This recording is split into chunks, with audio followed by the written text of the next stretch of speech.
মাননীয় চিফ হুইপের প্রস্তাব মতো শোক প্রস্তাবের একটি প্রত্যায়িত অনুলিপি কাতারের জাতীয় পরিষদ, শোরা কাউন্সিল, বাংলাদেশে কাতার দূতাবাস এবং কাতার সরকারের নিকট যথাযথ মাধ্যমে প্রেরণ করা হোক। মাননীয় সদস্যবৃন্দ, এখন আমি মুনাজাত পরিচালনা করার জন্য আহ্বান জানাবো মাননীয় সদস্য জনাব মোহাম্মদ শামীম কায়সার, গাইবান্ধা ৪। اللهم لك الحمد أنت نور السماوات والأرض ومن فيهن ولك الحمد أنت قيم السماوات والأرض ومن فيهن ولك الحمد أنت رب السماوات والأرض ومن فيهن اللهم صل على محمد وعلى آل محمد كما صليت على إبراهيم وعلى آل إبراهيم إنك حميد مجيد وبارك على محمد وعلى آل محمد كما باركت على إبراهيم وعلى آل إبراهيم إنك حميد مجيد رب العالمين আজকে আমরা আমাদের একটি বন্ধু রাষ্ট্র, একটি মুসলিম রাষ্ট্র, আমাদের সাথে দীর্ঘ কূটনৈতিক যোগাযোগে পরম বন্ধু প্রতিম একটি দেশ, আপনার এই ভূখণ্ডের এই কাতার যে দেশ, সেই রাষ্ট্রের সাবেক আমির, বর্তমান সম্মানিত আমির, মহামান্য আমির শেখ তামিম বিন হাম্মাদ আস-সানি, তার পিতা, তার প্রিয়তম বাবা মরহুম শেখ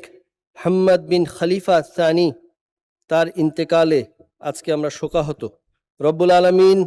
তিনি দীর্ঘ সময় তার নিজের রাষ্ট্রের সংকটময় সময়ও, মধ্যপ্রাচ্য সংকটকালীন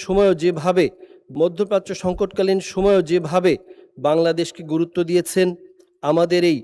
তেল থেকে শুরু করে অন্যান্য সমস্ত চুক্তি তিনি অক্ষরে অক্ষরে পালন করেছেন এবং আমাদের এই শ্রমবাজারকে তিনি সহযোগিতা করেছেন। এই তার ভালো কাজগুলো আপনার সামনে ওজর হিসাবে পেশ করলাম। আল্লাহ রব্বুল আলামিন দয়া করে তার এই নেক কাজের উসিলায় আপনি দয়া করে তাকে জান্নাতুল ফিরদাউসের সর্বোচ্চ মাকাম দান করুন। রব্বুল আলামিন আপনার রসুলের মাধ্যমে আপনি আমাদেরকে জানালেন সাল্লাল্লাহু আলাইহি ওয়াসাল্লাম, ইদা মাতাল ইনসান, যখন কোনো ব্যক্তি মারা যায়, ইনকাতা আনহু আমালুহু, তার আমলনামা বন্ধ হয়ে যায়, ইল্লা মিন সালাসাতিন, তিনটি বাদে, মিন সাদাকাতিন জারিয়াতিন, এই প্রয়াত শেখ হাম্মাদ বিন খলিফা সানি, তার বদৌলতে বাংলাদেশে কাতারির ফাউন্ডেশনের মাধ্যমে কাতারের অর্থায়নে বহু মসজিদ মাদ্রাসা হয়েছে। আল্লাহ রব্বুল আলামিন আপনার সেখানে গান হচ্ছে, আপনার গুণগান হচ্ছে, আপনার কোরআন সেখানে বক্ষে ধারণ করা হচ্ছে। তার এই কাজের উসিলায় তাকে আপনি জান্নাতুল ফিরদাউস দান করুন। তিনি যে নেক সন্তান রেখে গেছেন, ওয়ামিন ওয়ালাদিন সালিহিন ইয়াদউ লাহু, সেই নেক সন্তান বর্তমান মহামান্য আমির শেখ তামিম বিন হাম্মাদ আস-সানি,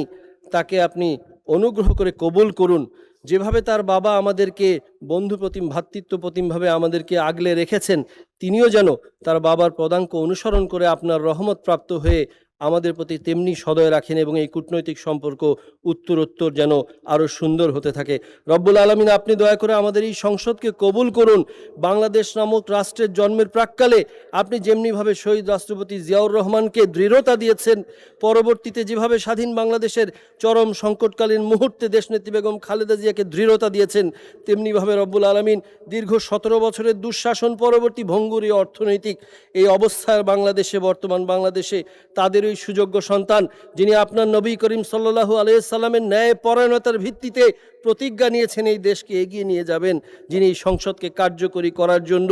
দিন রাত পরিশ্রম করছেন, দয়া করে আপনি এই সরকার এবং বিরোধী দলকে গঠনমূলকভাবে তাকে পরামর্শ দিয়ে আপনার রহমতের মাধ্যমে সংসদকে কবুল করুন, তাকেও সেই দৃঢ়তা দান করুন। ওয়াসাল্লিল্লাহুম্মা ওয়াসাল্লিম আলা নবিয়িনা মুহাম্মদ ওয়া আলা আলিহি ওয়া সাহবিহি আজমাইন, আমিন বিরহমাতিকা ইয়া আরহামার রাহিমিন।